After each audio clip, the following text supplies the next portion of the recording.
નમસ્કાર મિત્રો, સ્વાગત છે તમારું અમારી YouTube channel Gujarat jobs and ન્યૂઝમાં.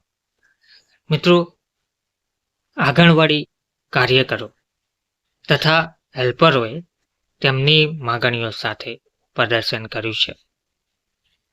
લાંબા સમયથી આંગણવાડી કાર્યકરો તથા હેલ્પરો પગાર વધારાને લઈને માંગ કરી રહ્યા છે. 25 ફેબ્રુઆરીના રોજ આંગણવાડી વર્કર્સ એન્ડ હેલ્પર્સ યુનિયન દ્વારા સેંકડો વર્કરો અને હેલ્પરોએ ન્યુટ્રિશન ટ્રેક્ટરમાં ફોટો કેપ્ચર કરી હેલ્પરોની બઢતી અને અન્ય પડતર માંગણીઓ સામે વિરોધ પ્રદર્શન કર્યું હતું.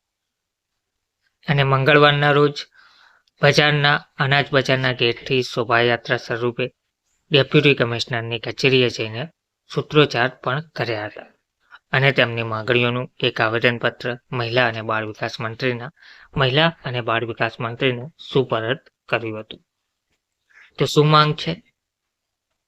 તો આ સ્મરણાંજલિ કાર્યક્રમની અધ્યક્ષતા જિલ્લા પ્રમુખ સુનિતા સુગ અને મંચનું સંચાલન જિલ્લા સચિવ સુનિતા કરહેરાએ કર્યું હતું. મંગળવારે મુખ્યત્વે વિરોધકર્તાઓને સંબોધિત કરતી વખતે રાજ્ય સચિવ બિઝનેસ રાણાએ જણાવ્યું હતું કે ન્યુટ્રિશન ટ્રેક્ટર એપમાં કામદારોને ભારે સમસ્યાઓનો સામનો કરવો પડી રહ્યો છે, કારણ કે મોટાભાગના લાભાર્થીઓ પાસે નાના ફોન છે અને તે પણ અભણ છે અને બધા મજૂર છે અને રોજ સવારે કામે જાય છે. કેટલાક લાભાર્થીઓનું કહેવું છે કે અમે ઓટીપી આપતા નથી, કારણ કે ઓટીપી અંગે બેંકોમાં દરરોજ છેતરપિંડી થતી હોય છે.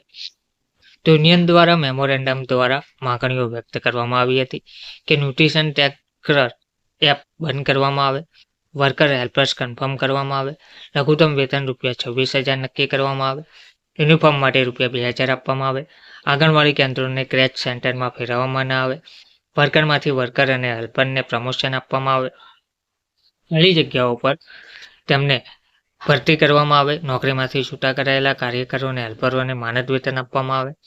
આ ઉપરાંત હરિયાણા સરકારના મહિલા અને બાળ વિકાસ મંત્રીને અપીલ પણ કરવામાં આવી હતી કે આંગણવાડી કાર્યકર અને હેલ્પર યુનિયનની રાજ્ય સમિતિને વાતચીત માટે સમય આપવામાં આવે, જેથી અગાઉની સરકારમાં પડતર માંગણીઓનો ઉકેલ લાવી શકાય. ધન્યવાદ.